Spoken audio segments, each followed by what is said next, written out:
Welcome to Jackson Lewis's podcast, We Get Work. Focused solely on workplace issues, it is our job to help employers develop proactive strategies, strong policies, and business-oriented solutions to cultivate an engaged, stable, and inclusive workforce. Our podcast identifies issues that influence and impact the workplace and its continuing evolution, and helps answer the question on every employer's mind: how will my business be impacted? The life sciences industry is certainly not immune to changes in the economic climate. While never an easy decision for employers, some life sciences companies have had to lay off or reduce their workforces to help refine their strategies and streamline their operating structure. On this episode of We Get Work, we discuss lessons learned from recent life science industry reorganizations and reductions in force. Our hosts today are Peggy Strange and Michael Jakowski, principals in the Hartford and New York City offices of Jackson Lewis. Peggy is the Life Sciences Industry Group co-leader and believes that proactive innovation and support are the keys to a successful client relationship in a dynamic and ever-changing workplace. Peggy looks for ways employers can achieve the same goals as their employees. Mike wants his clients to know that they can rely on him for support no matter the concern, and he works with management teams on achieving and maintaining compliance, including when and how employers need to warn employees when terminations are imminent.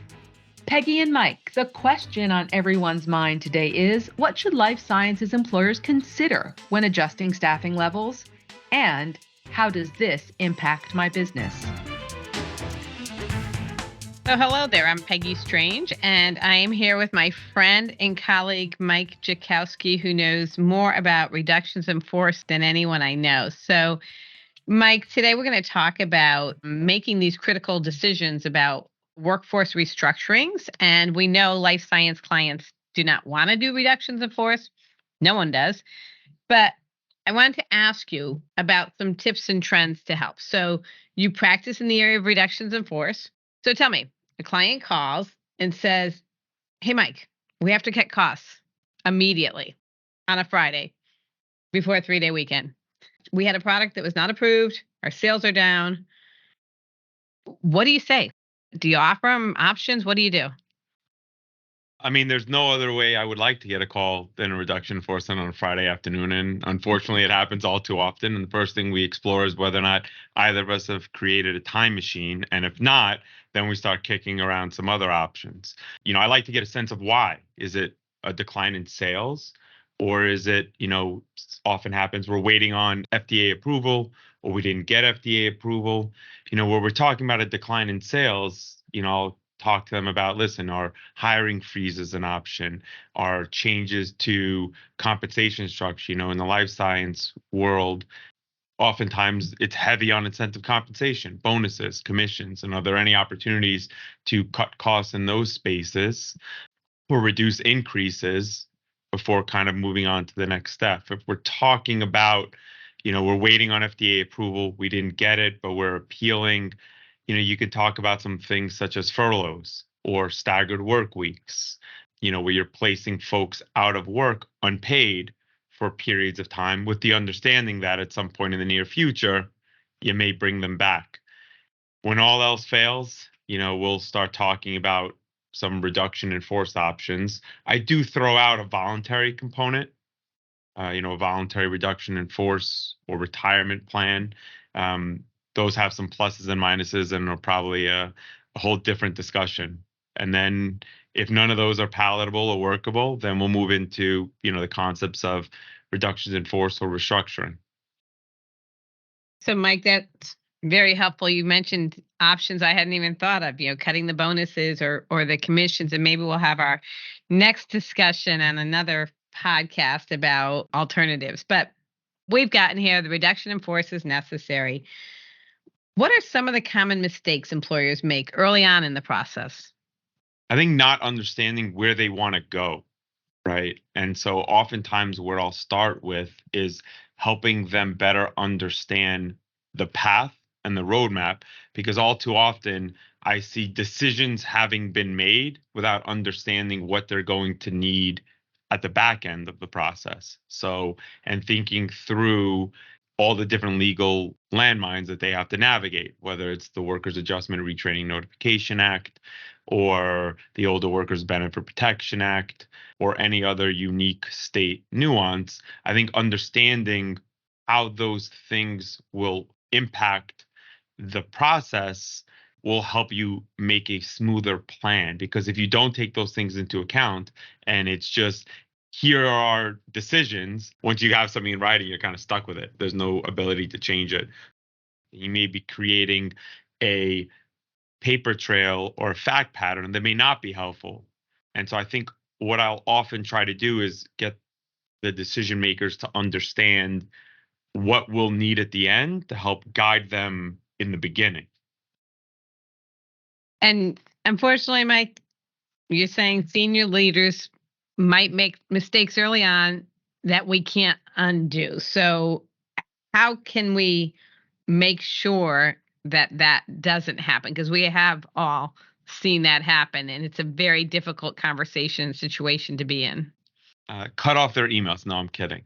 But assuming that that's not an option, then I think it's important to sort of set up, you can call it a RIF committee, you can call it whatever you'd like, but there should be a cluster of individuals who are responsible for the process, thinking through whether it's the roadmap for decision making. Not everyone has to use the same criteria. That's just not workable. If you're in life sciences, you may want for your sales folks to use hard numbers. What are people selling? It's a results oriented business.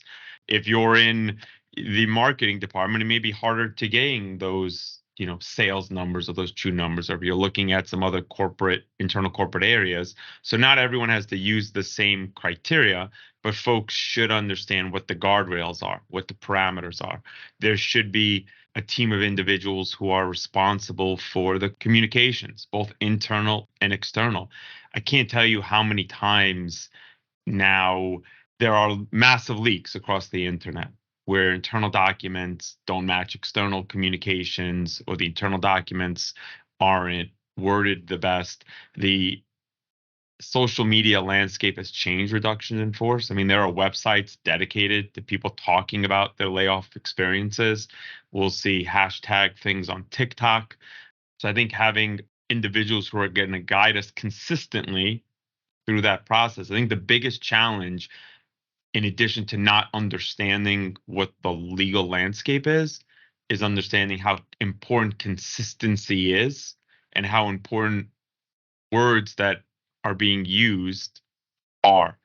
For example, I often see things such as restructurings, reductions in force, reorganizations used interchangeably, but they're not the same thing and they mean different things. And so if there's no central team focused on consistency, it can create challenges at the back end.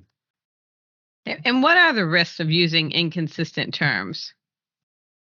To use a legal term, it can create pretext, right? I mean, so if someone's going to sue for discrimination, they have to show that they were in a protected category, that they suffered an adverse action, and that the adverse action happened because of their protected category. Then the employer would show, no, there was a legitimate reason for doing so.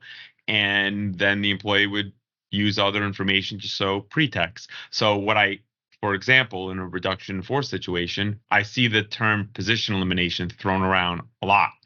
Position elimination truly means that everyone in that position is going. Position elimination does not often mean you have 5 people in a job area and you're going down to 3. And so sometimes I'll see those words thrown into communications, not really fully understanding the impact. And then an employee's terminated and will say, you told me it was position elimination, but there are 3 people who are staying who are in my same position. And also I just saw a job posting for someone with the same job title that I had. So it couldn't possibly be a position elimination. So to add to some of the challenges I know I hear about is we don't want to do this all on this one Friday. So why don't we just do it over time? We'll take a couple of departments, we'll get rid of some people here, some people there, and we'll just make rolling decisions because I think that'll be easy for our organization. And any problems with that?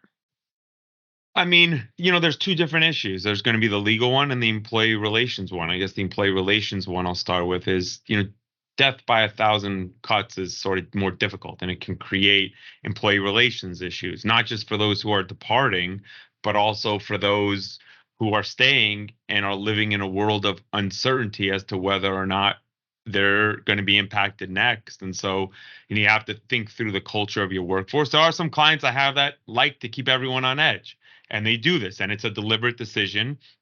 They let everyone know we're not done. We're going to continue, and they believe in their culture, and they may be right. It leads to better performance.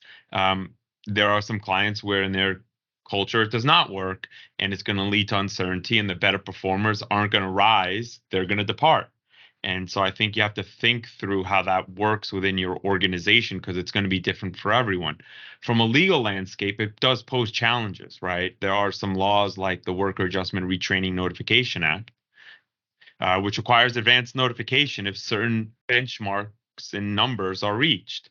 And it has a 90-day aggregation period. And so you may not meet it in the first wave, but the minute you meet it, you've triggered warn, not just for the employees who are impacted at the point in time you reach it, but at anywhere in that 90-day period. And so having a plan, if you're going to do these staggered or rolled layoffs, to understand whether or not you're going to trigger it is going to be critical.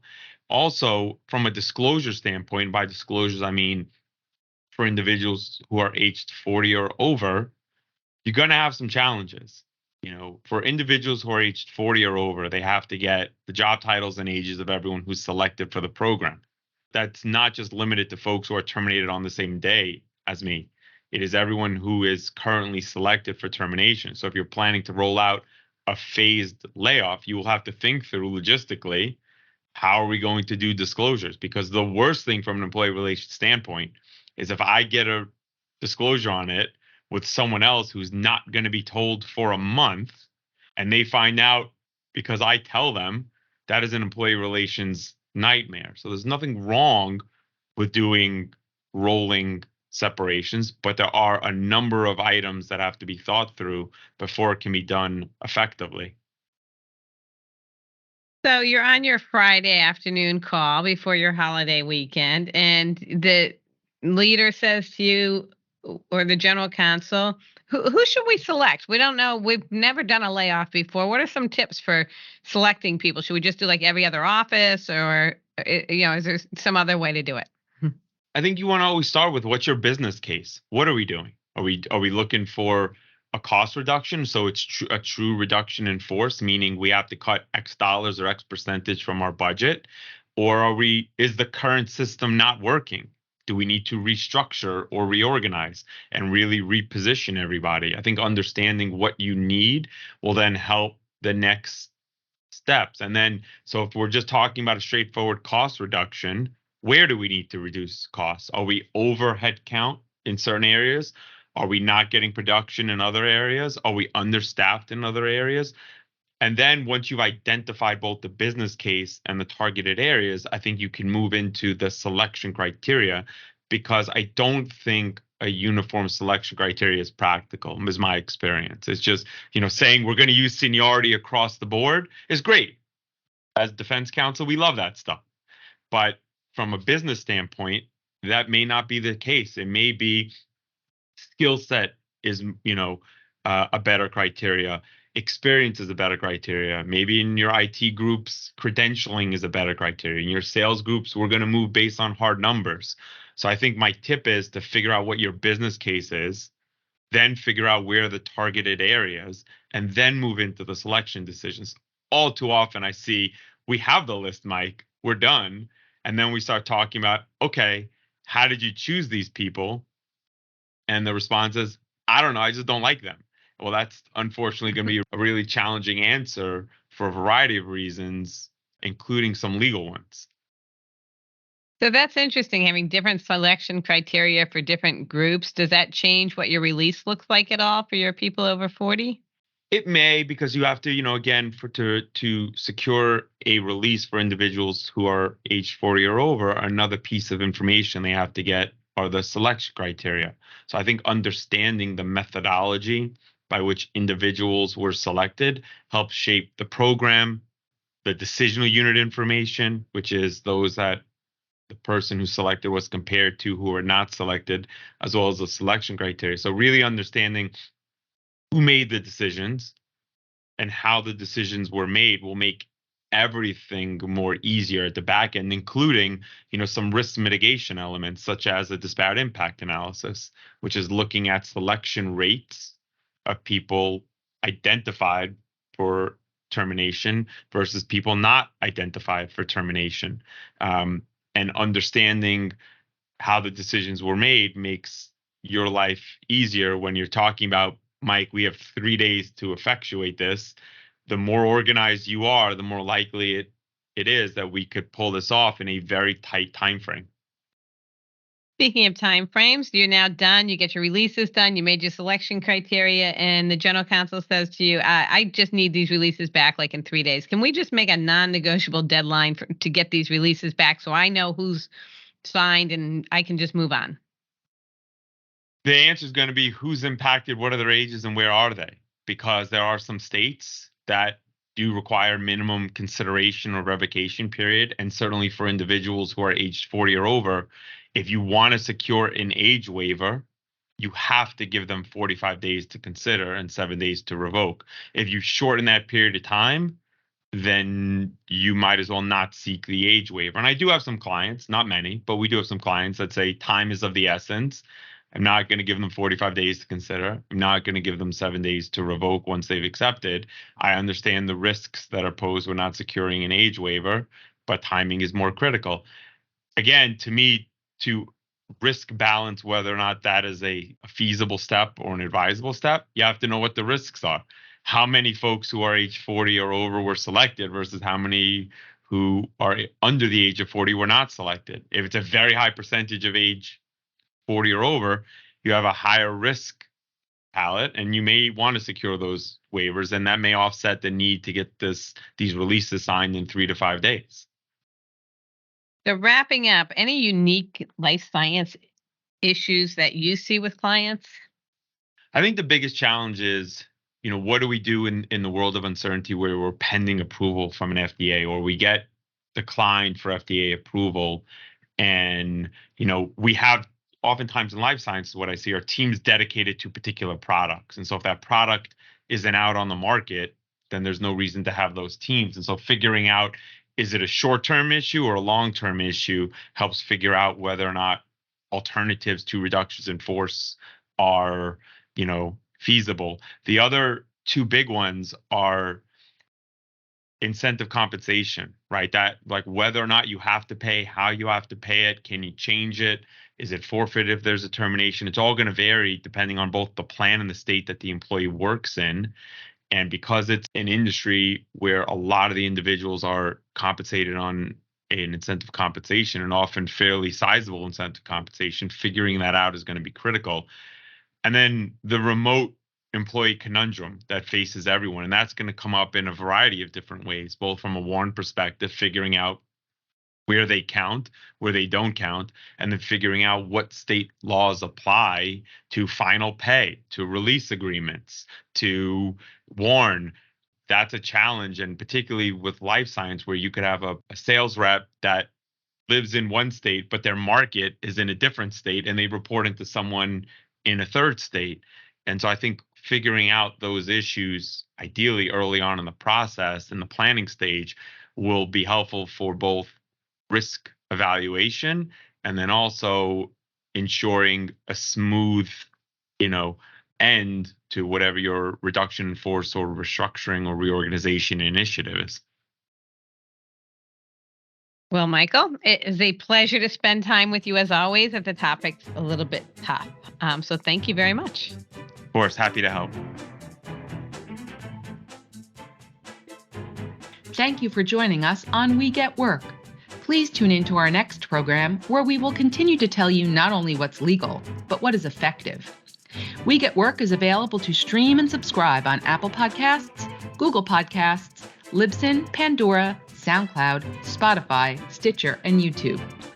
For more information on today's topic, our presenters, and other Jackson Lewis resources, visit jacksonlewis.com. As a reminder, this material is provided for informational purposes only.